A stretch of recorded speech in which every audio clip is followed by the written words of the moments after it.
Alhamdulillahilladzi khalaqal mauta wal hayata liyabluwakum ayyukum ahsanu amala wa huwal azizul ghafur. Wassalatu wassalamu ala Rasulillahi Muhammadi wa ala alihi wa sahbihi ajmain, amma ba'd. Puji syukur kita panjatkan kepada Allah Subhanahu wa ta'ala atas limpah rahmat dan berkahnya kepada kita semua, atas segala karunia yang Allah berikan kepada kita semua. Alhamdulillah Allah mempertemukan kita di tempat ini dalam rangka suatu acara, yaitu acara takziah atas berpulangnya ke rahmatullah saudari kita, yaitu Ibu almarhumah Hasmawiyah. Salawat dan salam semoga tercurahkan kepada baginda Rasulullah Sallallahu Alaihi Wasallam. Bapak Ibu yang dimuliakan oleh Allah Subhanahu Wa Taala, mewakili rumpun keluarga besar almarhumah, kami mengucapkan banyak terima kasih atas kehadiran Bapak Ibu dalam rangka acara pada malam hari ini, terkhusus kepada Andri Guru Al-Mukarram Dr. Nur Salim MSI MA. Kami ucapkan banyak terima kasih. Insyaallah pada malam hari ini beliau telah hadir di tengah-tengah kita, akan memberikan pencerahan atau tauziah atau takziah pada malam hari ini berkenang dengan berpulangnya ke rahmatullah almarhumah Hasmawiyah. Kepada Al-Mukarram kami persilakan dengan hormat.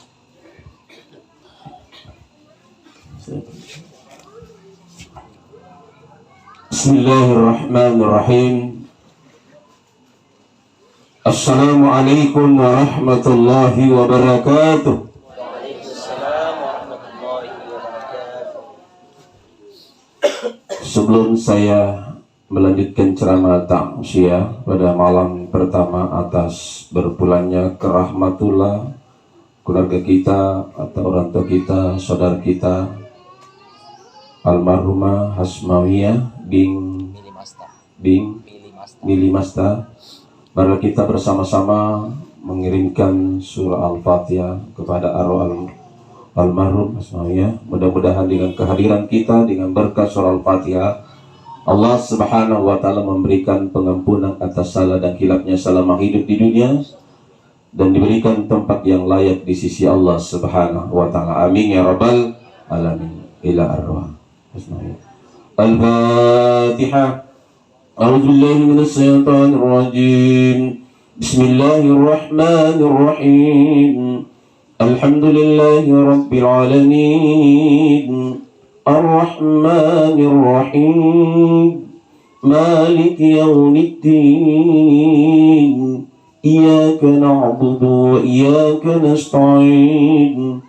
Ihdinas siratal mustaqim. Shiratal ladzina an'amta 'alaihim ghairil maghdubi 'alaihim waladdallin. Amin. Alhamdulillahilladzi khalaqal mauta wal hayata liyabluwakum ayyukum ahsanu amala. Asyhadu an la ilaha illallah wahdahu la syarika lah.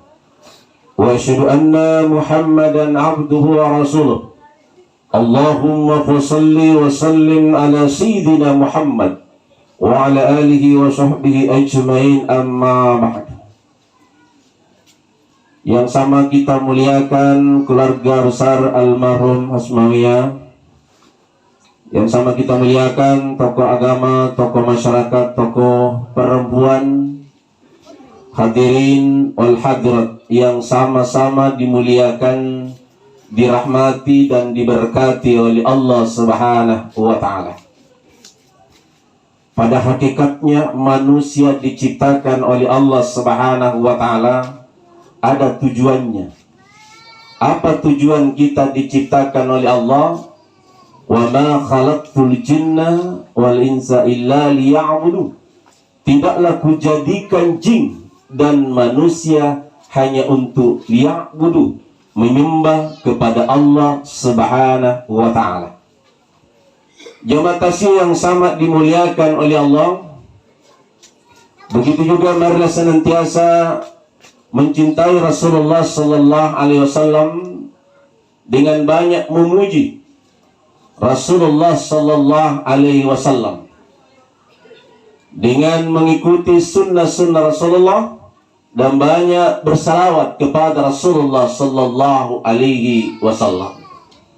Dalam satu hadis, siapa yang bersalawat kepada Rasulullah, masalla ala salatan sallallahu alaihi wasallam biha asra, barang siapa bersalawat kepada baginda Rasulullah sallallahu alaihi wasallam satu salawat, Allah langsung membalasnya rahmat kasih sayang 10 rahmat, 10 kasih sayang. Jadi syarat untuk bisa disayangi oleh Allah, dikasihi oleh Allah, kita bersalawat kepada baginda Rasulullah sallallahu alaihi wasallam. Salah satu yang langsung dibalas oleh Allah Subhanahu wa taala, amal ibadah yang langsung dibalas oleh Allah Subhanahu wa taala hanya salawat kepada Rasulullah sallallahu alaihi wasallam. Kalau salat kita nanti dibalas setelah kita wafat, as-salatu miftahul jannah, salat itu adalah kuncinya surga. Inna salata tanha anil fahsya'i wal munkar, sesungguhnya salat itu dapat mencegah daripada perbuatan keji dan kemungkaran. Itu tujuan salat. Jadi salat nanti didapatkan pahalanya nanti setelah kita wafat. Kunci surga adalah salat. Yang pertama dihisab, yang pertama diperhitungkan oleh Allah Subhanahu wa taala adalah salat. Jadi kalau salat kita sudah diterima oleh Allah Subhanahu wa taala, maka insya Allah seluruh amal ibadah kita akan diterima di sisi Allah Subhanahu wa taala. Jadi perbaiki salat. Karena salat yang pertama dihisab, diperhitungkan, yang pertama ditimbang. Dan salah satu yang tidak bisa diwakilkan adalah salat. Kalau puasa kita tidak bisa puasa, bisa kita fidyah, bisa mengqada di waktu lain. Kalau kita tidak bisa membayar zakat fitrah, bisa dibayarkan. Begitu juga ketika kita mau naik haji, bisa juga dibayarkan walaupun tidak punya uang. Tapi ada keluarga kita yang mau kasih naik kita, bisa kita. Tapi salat tidak bisa diperwakilkan. Tidak bisa diperwakilkan sama anak kita, istri kita, suami kita, saudara kita, tidak bisa. Maka salat, ketika tidak bisa salat berdiri, boleh salat duduk. Salat duduk tidak mampu, boleh salat berbaring. Salat tidur. Berbaring tidak mampu, dengan isyarat. Cukup kita goyang-goyangkan saja yang bisa kita goyangkan. Goyang pun tidak mampu, cukup kita membaca niat salat sampai tahiyat. Tak usah bergerak. Itu pun juga tidak mampu. Kalau kita tidak mampu lagi banyak, cukup kita membaca zikir, perbanyak zikir. Misalnya kalau sudah tidak bisa lagi melakukan salat, kita kembali zikir yang pertama diwajibkan sebelum kita diwajibkan salat. Yang mana ke zikir itu? Subhanallah, walhamdulillah, wa la ilaha illallah, wallahu akbar, wa la hawla wa la quwwata illa billah. Inilah yang pertama diwajibkan oleh Allah sebelum kita diwajibkan salat 5 kali sehari semalam. Maka ayat pertama turun kepada baginda Rasulullah sallallahu alaihi wasallam tidak langsung perintah salat, puasa, zakat dan haji. Apa yang pertama diperintahkan? Yang diturunkan oleh Allah Subhanahu wa taala di Gua Hira, yang terletak di Bukit Dur melalui malaikat Jibril. Bukan langsung perintah salat, puasa, zakat dan haji. Apa yang pertama? Surah Al-Alaq ayat 1 sampai 5. Iqra. Bacalah. Apa yang dibaca? Bismi Rabbika. Bacalah dengan menyebut nama Tuhanmu yang telah menciptakan kamu dari segumpal darah. Jadi yang pertama diwajibkan untuk kita baca adalah zikrullah. Bismi Rabbika. Kalau dalam Al-Quran itu ada 99 namanya Allah. Itulah Asmaul Husna. Dan ada di stempel tangan kanan kita ini ada huruf Arab 18. dan 81. Jumlahnya 99. Apa makna itu? Itulah bismi rabbika. Dan pada diri manusia ada 99 asma Allah. Dan sentralisasinya asma itu ada di jantung hati kita. Itulah yang tidak pernah berhenti berzikir. Apa zikirnya itu?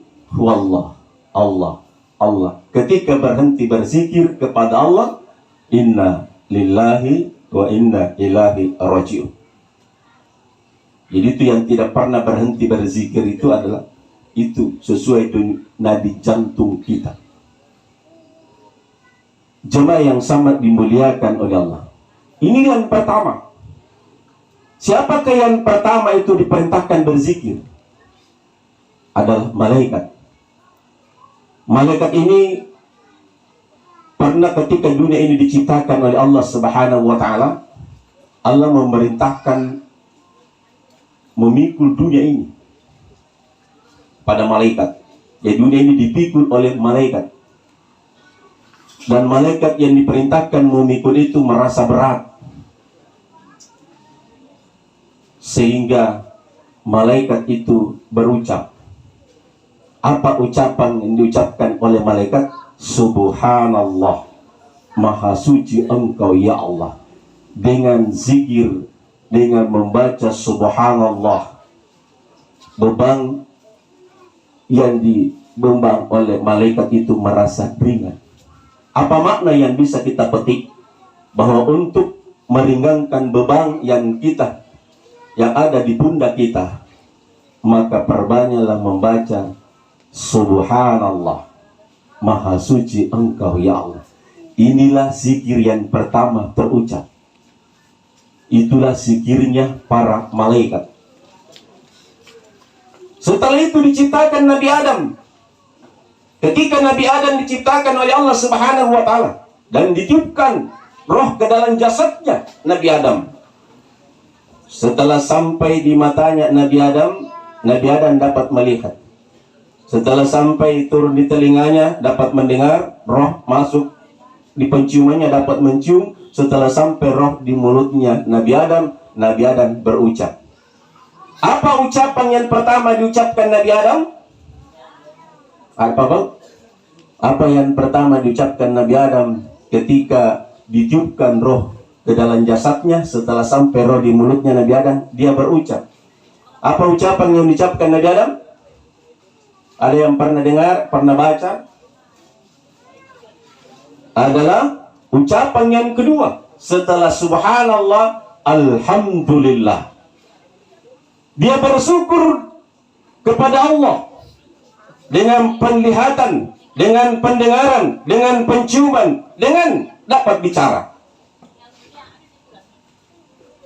Maka kita banyak bersyukur dengan fasilitas yang Allah berikan kepada kita. Perbanyak mengucapkan alhamdulillah.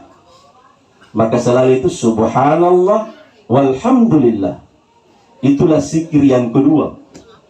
Itu asbabnya yang pertama, yang kedua mengucapkan itu adalah Nabi Adam.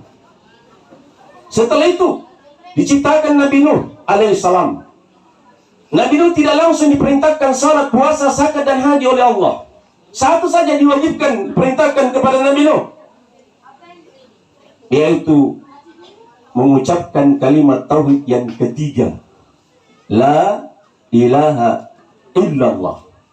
Itu zikirnya Nabi Nuh. Bukan diperintahkan salat Nabi Nuh, zakat, puasa, zakat dan haji, tidak. Yang diperintahkan oleh Allah untuk didakwakan adalah menegakkan kalimat la ilaha illallah. Ini zikirnya lidah. Tidak ada orang yang mampu mengucapkan ini kalau dia ketemu dari bibirnya. Adakah yang bisa mengucapkan la ilaha illallah ketemu dari bibirnya?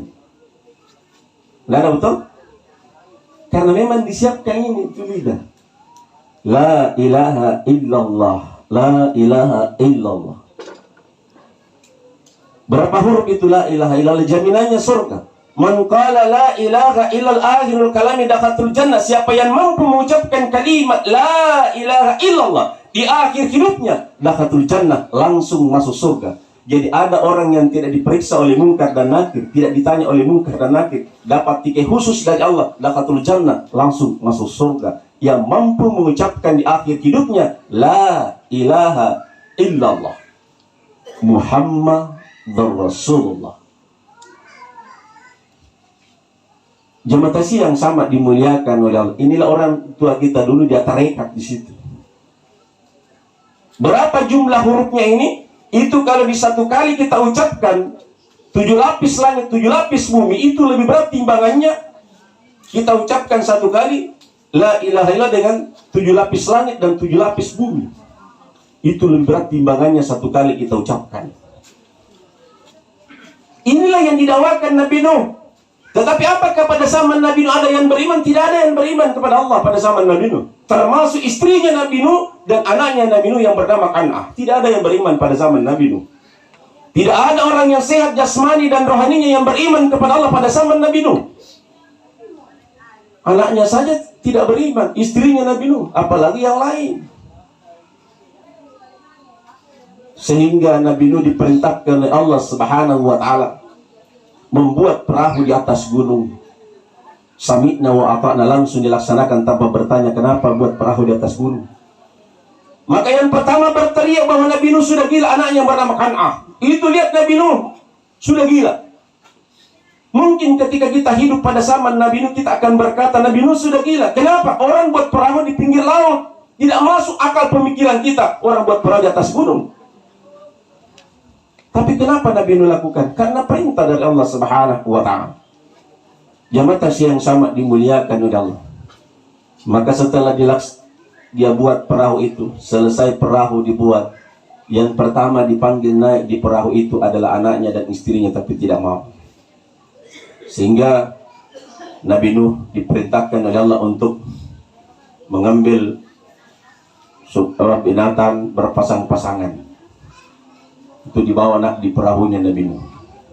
Turunlah hujan 40 hari 40 malam. Dunia ini ditenggelamkan oleh Allah Subhanahu wa ta'ala. Siapa yang ikut sama Nabi Nuh? Istrinya, anaknya tidak ikut. Tidak ada orang yang sehat ikut sama Nabi Nuh.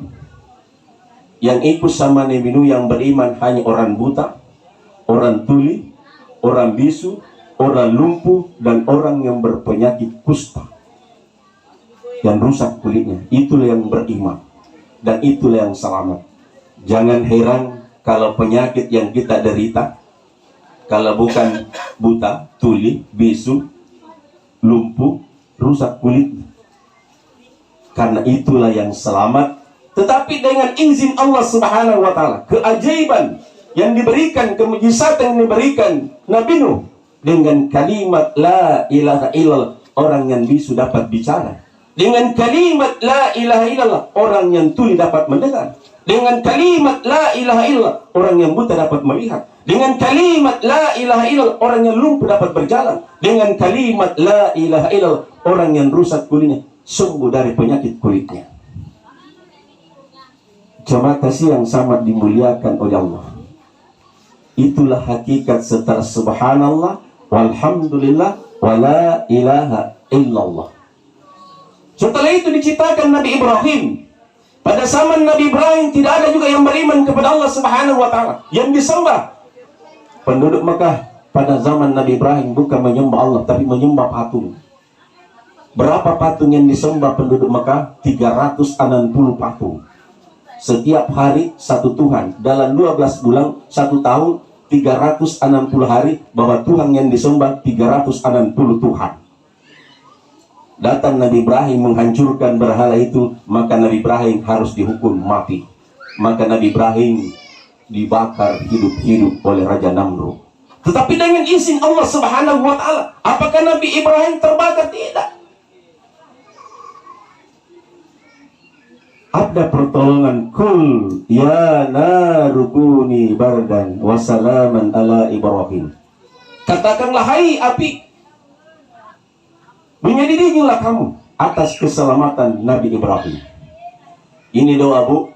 Siapa yang selalu baca di rumahnya, kita baca itu adalah penangkis dari kebakaran. Siapa yang pernah baca di dalam rumahnya, kita baca, jadikan wirid. Apalagi ketika kita demam, anak kita demam, panas, jangan langsung bawa ke dokter. Kita obati dengan zikir Nabi Ibrahim. Bacakan kul ya narukuni bardan wa salaman ala Ibrahim wa ala, disebut namanya nata. Tiupkan di air atau kita tiupkan di wudhunya, sapukan kepadanya, minta berkahnya zikir itu. Insya Allah. Jamaah tasbih yang sama dimuliakan oleh Allah. Itu Nabi Ibrahim. Dan setelah dihancurkan berhala itu dengan membaca Allahu Akbar, yang besar itu hanya Allah, bukan patung. Jamaah yang sama dimuliakan oleh Allah. Makanya kenapa ketika terjadi kebakaran kita bertakbir Allahu Akbar, Allahu Akbar. Itulah salah satu untuk meredahkan api itu. Jemaah yang sama dimuliakan oleh Allah. Setelah itu subhanallah walhamdulillah wala ilaha illallah wallahu akbar. Setelah Rasul sampai kepada Rasulullah, Rasulullah diajarkan ketika Rasulullah Isra dan Mi'raj pada langit ke-7. Rasulullah diajarkan oleh Nabi Ibrahim bahwa tanamilah taman-taman surga, kebun surga itu adalah bukan tanaman yang biasa kita tanam di dunia, tapi tanamannya surga adalah la haula wala quwwata illa billah. Maka itulah sehingga subhanallah walhamdulillah wala ilaha illallah wallahu akbar wala haula wala quwwata illa billah. Inilah yang pertama diperintahkan, diwajibkan oleh Allah sebelum kita diwajibkan salat 5 kali sehari semalam. Jemaah tasbih yang sama dimuliakan oleh Allah. Setelah itu, ketika Rasulullah sallallahu alaihi wasallam Isra dan Mi'raj, Rasulullah sallallahu alaihi wasallam diadakan dulu pembersihan. Dibersihkan jiwa Rasul, dibersihkan hatinya Rasulullah. Apa makna daripada ini adalah sebelum kita menghadap kepada Allah Subhanahu wa taala, kita harus suci. Kita harus bersih. Bagaimana membersihkan diri kita? Sebelum kita mengambil air wudhu, terkadang kita buang air kecil. Bagaimana caranya buang air kecil? Bagaimana caranya buang air besar? Dan bagaimana caranya membersihkan ketika buang air kecil? Dan bagaimana cara membersihkan ketika selesai buang air besar? Nanti setelah selesai baru mengambil air wudhu, baru melaksanakan sholat. Kenapa saya kupas ini? Inilah tujuan yang harus, karena inilah salah satu sentral diterimanya amal ibadah kita untuk bisa kita selamat, bekal di dunia wal akhirat adalah sholat. Maka saya kupas dulu tentang sholat di sini. Inilah bekal kita. Dan sholat inilah juga yang akan menjawab pertanyaannya Munkar dan Nakir. Sholat ini juga nanti ketika malakal maut datang akan mencabut roh kita, yang akan menangkis, akan menjawab. Sholat akan ketika malakal maut datang mau mencabut roh kita. Jadi malakal maut datang di bagian kaki. Yang saya baca dalam salah satu kitab, bahwa malakal maut datang mau cabut roh kita di kaki kita. Seperti dicabutnya itu binatang. Jadi binatang itu ketika disembelih, di kakinya itu dikeluar dia. Makanya tendangan terakhirnya itu kalau kita potong sapi atau kerbau, itu hati-hati, Pak. Kalau tendangan terakhirnya di situ dia lepas dia. Apa kata hakim? Tidak ada tempat kamu cabut roh saya di kaki saya. Kenapa? Karena kaki saya ini sering saya pakai untuk datang ke masjid, salat berjamaah, datang bertaksiyah. Naik lagi mau dicabut roh kita di tangan kita. Tangan pun berkata, tidak ada tempat kamu cabut roh saya di tangan saya. Karena tangan saya sering memberi, sering membantu, sering berimpak. Sampai naik mau dicabut roh kita di mulut kita. Mulut pun berkata, tidak ada tempat kamu cabut roh saya di mulut saya. Karena mulut saya ini sering saya pakai untuk berzikir, membaca Quran. Sampai mau dicabut roh kita di telinga kita. Telinga pun berkata, tidak ada tempat kamu cabut roh saya di telinga saya. Karena telinga saya ini sering saya pakai untuk mendengarkan azan, mendengarkan ceramah, mendengarkan ayat-ayat suci Al-Quran. Sampai mau dicabut roh kita Di hidung kita, hidung pun berkata, tidak ada tempat kamu cabut roh saya di hidung saya. Karena hidung saya adalah mendeteksi ketika saya beristinja, yang menyaksikan hakul yakin di sini. Jadi di sini ketika kita beristinja ini, apakah masih berbau tai atau belum? Kalau sudah berbau, masih sudah tidak berbau lagi, maka selesai di muka. Selesai di sini, disapukan di muka. Itulah obat awet muda. Jadi ibu-ibu jauh saya pakai RDL, lalu saya mukata. Jadi itu salah setai sudah tidak berbau tai di sini. Kalau masih berbau, jangan berhenti, jangan pakai sabun. Hakul yakin sudah tidak, ini harus masuk di ini ujung jari. Kalau sudah masuk di situ sudah tidak berbau, hakul yakin, maka disapukan di muka. Setelah di muka di mana lagi? Ini juga yang selesaikan jari tengah. Pegang ekor di belakang, namanya sulbi wa tarai. Itulah asal kejadian manusia. Itulah tidak akan disentuh oleh api neraka. Jadi orang yang selalu menyentuh itu, insya Allah jasad kita tidak akan disentuh oleh api neraka. Kenapa? Selalu berakhir dari kesucian kita kepada Allah Subhanahu wa ta'ala. Jamaah tasih yang sama dimuliakan oleh Allah.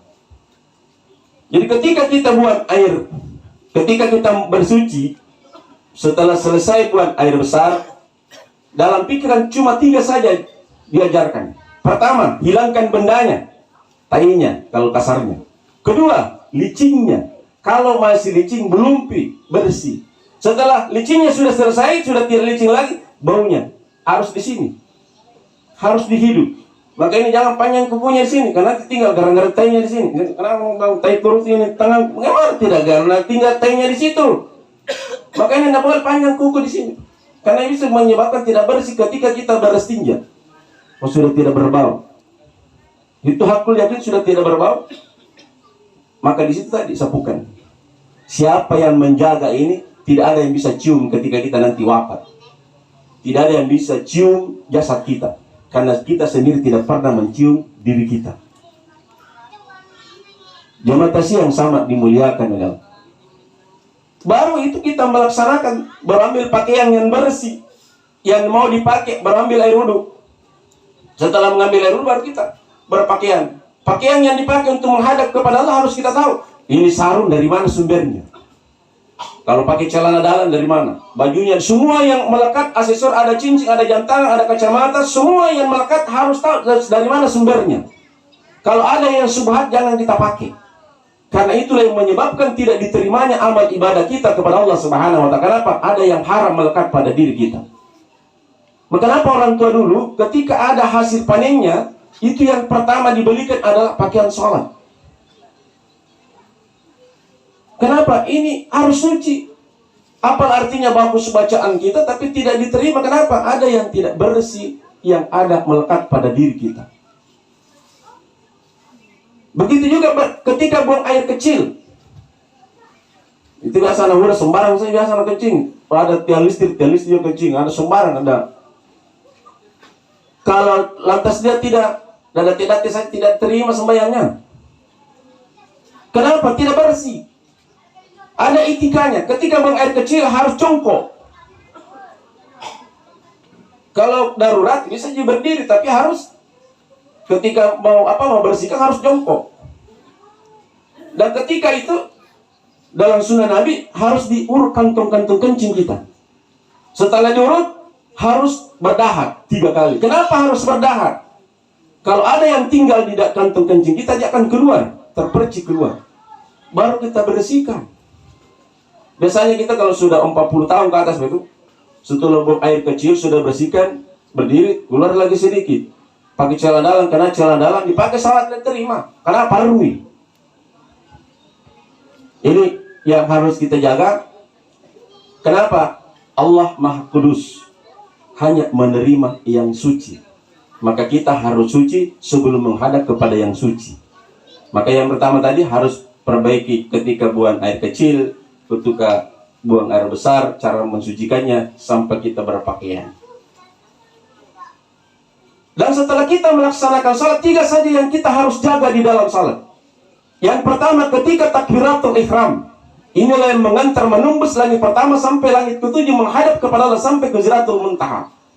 Yang kita laporkan, qul inna sholati wa nusuki wa mahyaya wa mamati lillahi rabbil alamin.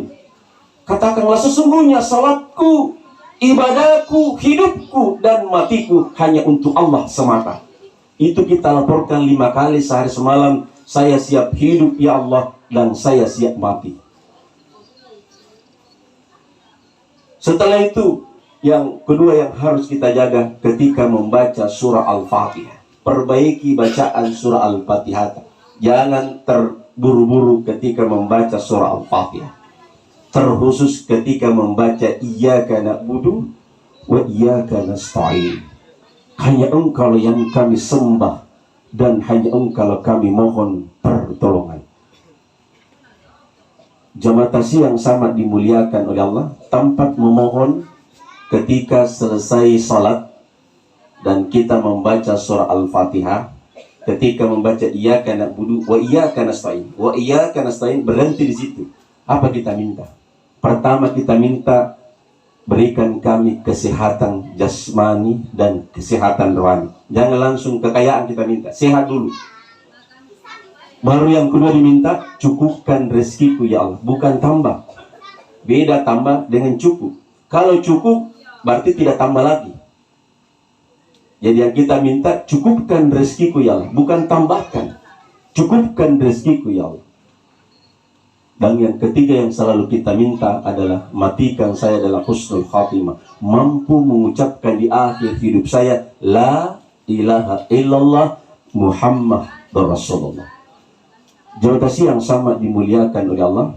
Yang ketiga yang harus kita jaga di dalam salat, ketika transaksi antara hamba dengan Allah, ketika bertahiyat.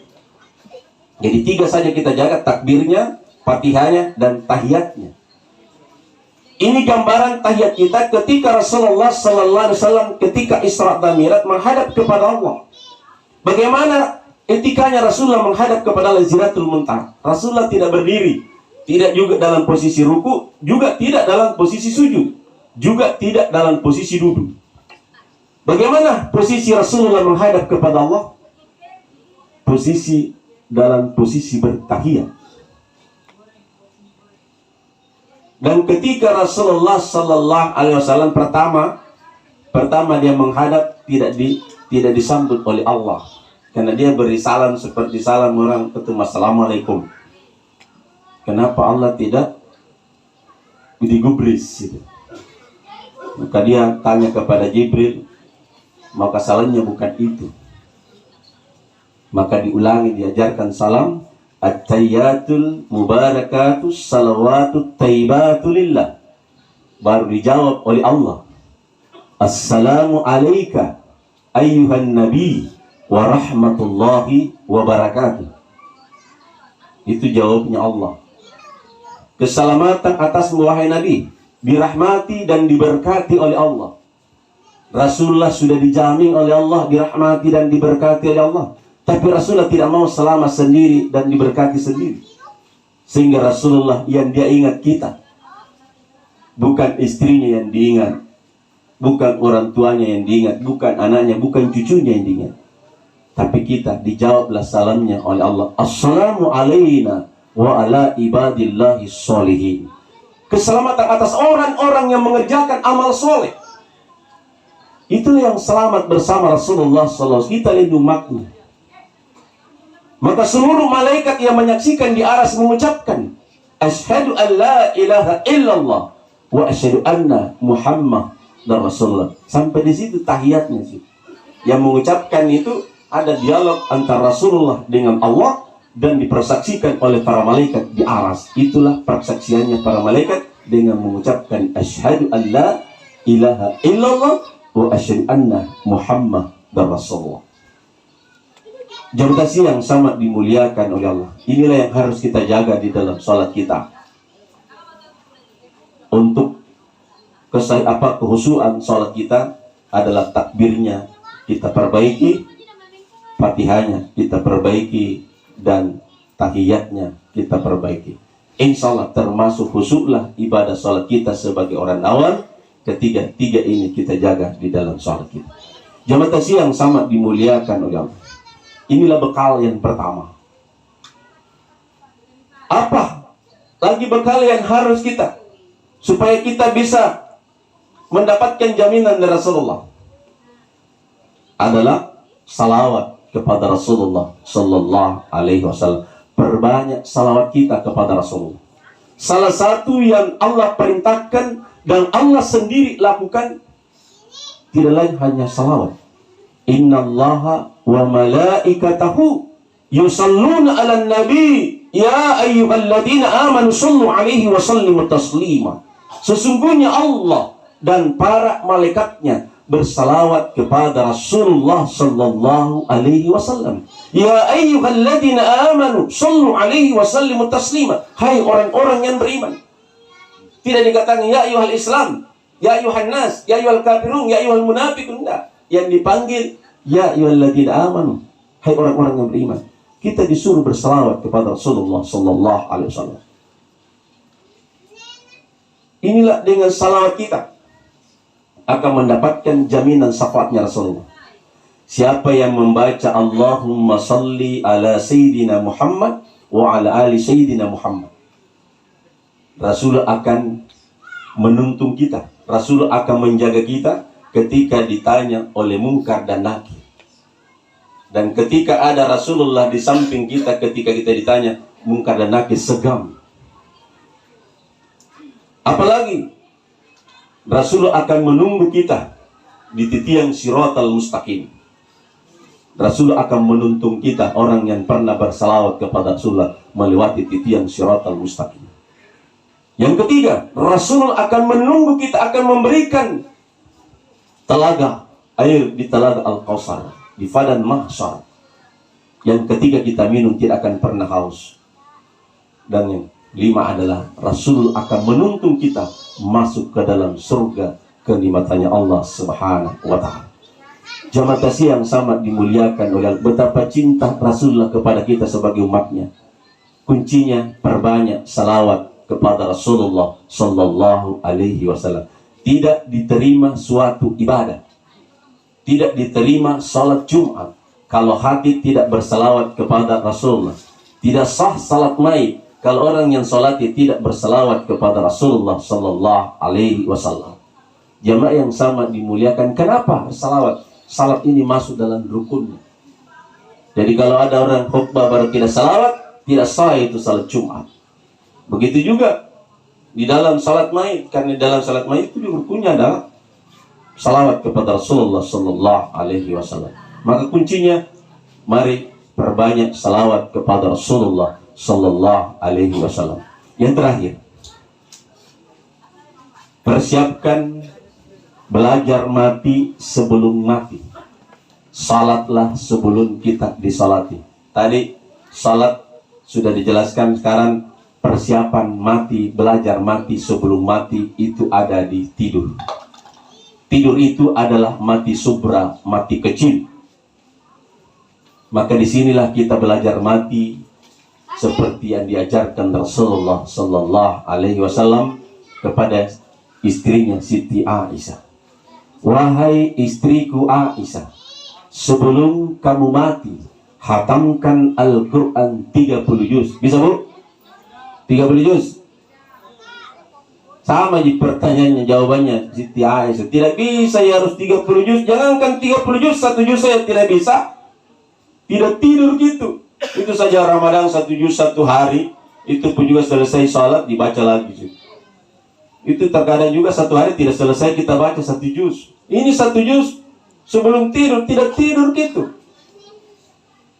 Kata Rasulullah, cukup kamu membaca sebelum kamu tidur, membaca surah Al-Ikhlas. Tahu ibu surah Al-Ikhlas? Ada juga pernah tahu, tidak tahu juga surah Al-Ikhlas. Bila kulalahat, tahu gitu kalau kulalahat, tapi surah Al-Ikhlas dia ada tahu. Dibaca 3 kali, itu sama nilai pahalanya kita telah menghatamkan Al-Quran 30 juz. Siapa yang membaca 10 kali surah Al-Ikhlas, itu dibangunkan istana di dalam surga. Jadi kita bangun istana di dalam surga dengan membaca surah Al-Fatihah 10 kali dalam 1 hari. Itu yang pertama. Yang kedua, diajarkan Rasulullah, wahai istriku, sebelum kamu mati. Jadikanlah para nabi mulai dari Nabi Adam sampai Rasulullah memberikan syafaatnya. Gimana caranya ya Rasulullah supaya mulai dari Nabi Adam memberikan syafaatnya kepada saya? Kamu membaca salawat sebelum kamu tidur. Yang mana salawatnya? Karena salawat itu banyak. Ada salawat Jibril, ada salawat Fatih, ada salawat Nariyah. Banyak di situ. Rasulullah menjawab, kamu baca Allahumma salli ala Sayyidina Muhammad wa ala ali Sayyidina Muhammad. Jadi kita salawati mulai dari Nabi Adam sampai kepada Rasulullah sallallahu alaihi wasallam. Yang ketiga, apalagi pesan Rasulullah, wahai istriku, sebelum kamu mati, hajikan dirimu. Gimana caranya ya Rasulullah menghajikan diri? Orang yang melaksanakan haji itu, baik haji mau umrah, harus, kalau orang yang tinggal di tanah haram, harus keluar tanah halal, baru masuk tanah haram. Berniat di tanah halal, baru masuk tanah haram. Di mana masuknya Rasulullah? Jadi orang yang melaksanakan haji dan umrah tidak sembarang masuk kalau masuk tanah haram. Di mana masuknya? Di Babus Salam. Di mana itu Babus Salam? Yang sejajar Hajar Aswad. Di situ ada lampu hijau, di situ mulai tawaf dan di situ berakhir. Apa yang diucapkan? Subhanallah walhamdulillah wa la ilaha illallah wallahu akbar wa la hawla wa la quwwata illa billah. Dibaca 7 kali, itu sama nilai pahalanya. Kita telah menghajikan diri kita.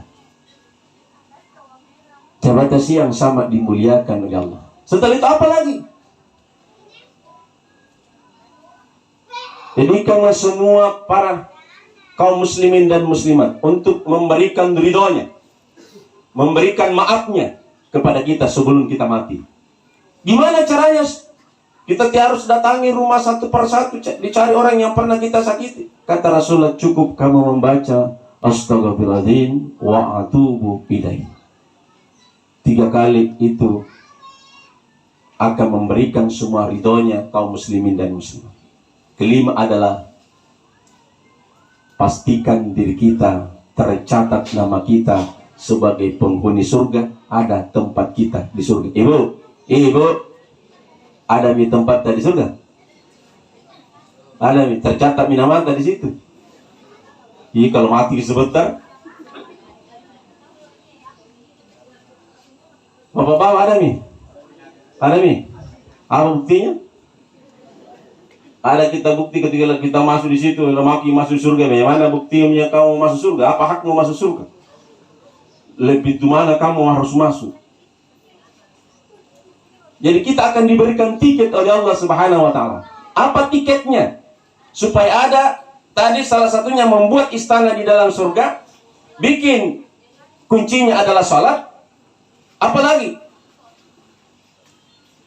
Akhiri tidurmu dengan kalimat la ilaha illallah sampai terpejam mata kita. Itu akan diberikan, dituliskan namanya di dalam surga sebagai penduduk surga, dan ada tempatnya di dalam surga kenikmatannya Allah Subhanahu wa taala. Masuk kita dalam ahli zikir kah, atau ahli sedekah kah, ahli salat kah, ahli apa kita? Jadi salah satu kata Rasulullah untuk menuliskan nama kita di dalam surga adalah selalu membaca la ilaha illallah. Itu salah satu akan dibuatkan, dituliskan namanya sebagai penduduk surga, ahli surga. Jadi kalau kita coba, kalau kita mau kemana, mau ke Kendari, di mana Kendari? Di Kendari harus tahu di mana di Kendari itu. Harus jelas di mana tempatnya. Maka itulah ketika kita di situ, ada di tempatnya di situ, ditulis nama kita di situ. Siapa yang tulis? Bukan kita. Pahala zikir kita, pahala la ilaha illallah, pahala surah Al-Ikhlas. Itu yang diberikan oleh Rasulullah dan sebagai gambaran kepada kita. Apalagi itu sebelum tidur. Bangun dari tidur, jangan pernah bangun dari tidur kita.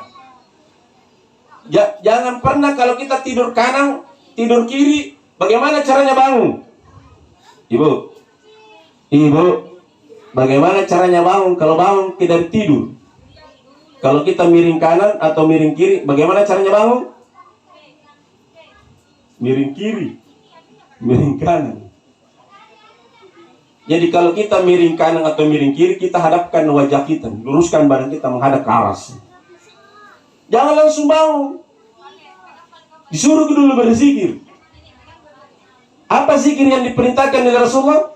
La ilaha illallah wahdahu la syarikalah, lahu mulku wa lahul hamdu wa huwa ala kulli syai'in qadir. Subhanallah walhamdulillah wa la ilaha illallah wallahu akbar wa la haula wa la quwata illa billah. Faghfirli, ampuni dosaku ya Allah.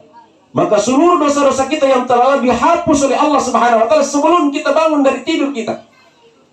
Jadi kita dalam keadaan suci, dalam keadaan bersih, dalam keadaan tidak berdosa. Keluar lagi bergosip, ada tambah lagi dosa lagi situ. Jadi kita bangun dari tidur, Allah sudah hapus dosa kita. Di mana lagi dihapusnya dosa kita? Semua amal ibadah, semua dosa-dosa umatnya Rasulullah sallallahu alaihi wasallam, ketika dia mau salat itu dikasih naik di pundaknya dosa-dosanya. Maka ketika dia salat, maka bergugurlah dosa-dosa itu. Maka kita setelah kita melakukan dosa, salah lagi, dosa lagi.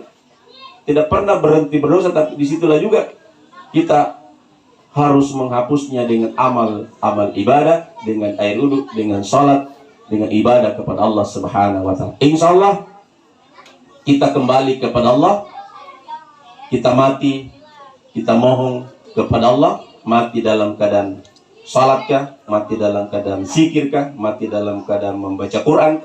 Di situ itu namanya mati dalam husnul khatimah, dalam melakukan ibadah kepada Allah Subhanahu wa taala. Itulah yang kita minta kepada Allah di sujud terakhir kita. Jadi setelah kita membaca subhana rabbiya'ala wa bihamdi, hati berbisik kepada Allah, ya Allah, berikanlah kami kesehatan jasmani dan kesehatan rohani, cukupkan rezekiku ya Allah, dan matikan saya dalam husnul khatimah, mampu mengucapkan la ilaha illallah Muhammadur Rasulullah di akhir hidup saya. Tapi tidak bisa dilafazkan di mulut, hati yang memohon kepada Allah, karena tidak bisa ditambah di dalam salat kita. Jamaah yang sama dimuliakan, kenapa harus sujud, Ustaz? Karena di sujud iblis tidak diberikan kewenangan untuk mengganggu doa kita oleh Allah Subhanahu wa taala. Salah satu yang tidak bisa diganggu oleh iblis ketika sujud dan menghadap ke atas.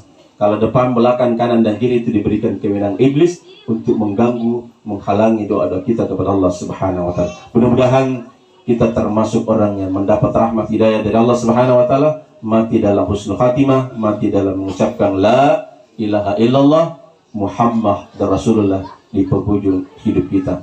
Demikian, wallahu muwaffiq ila aqwamit thoriq. Assalamualaikum warahmatullahi wabarakatuh.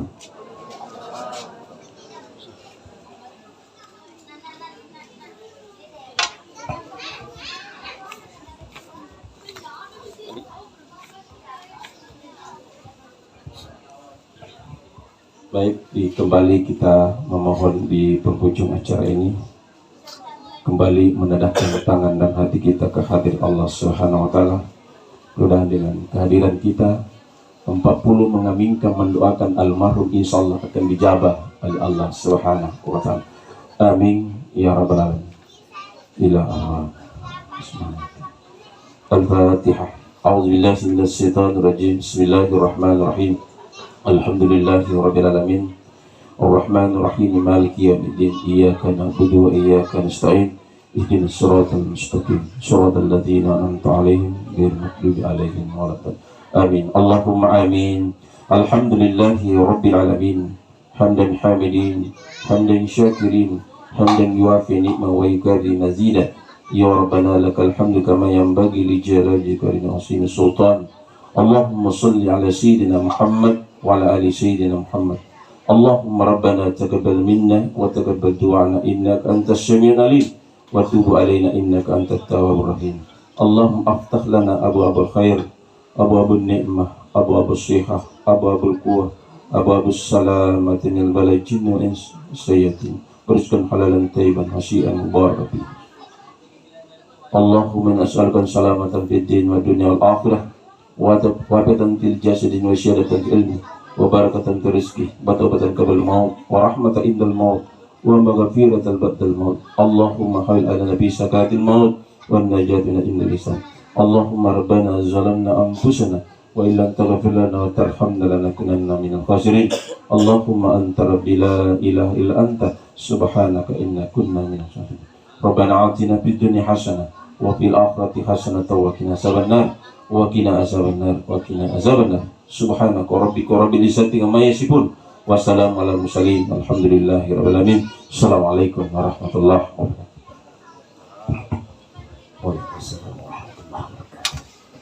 Demikianlah tadi ceramah takziah sebagai pencerahan bagi kita semua, sangat luar biasa yang telah dibawakan oleh Ad-Gurta Al-Mukarram Dr. Nur Salim MSI MA kepada Al-Ustaz. Kami mengucapkan banyak terima kasih. Bapak Ibu yang dimuliakan oleh Allah Subhanahu wa Ta'ala, mewakili daripada rukun keluarga besar dari almarhumah, mengucapkan banyak terima kasih atas kehadiran Bapak Ibu semua di tempat ini, terkhusus kepada Ad-Gurta Al-Mukarram Dr. Nur Salim MSI MA.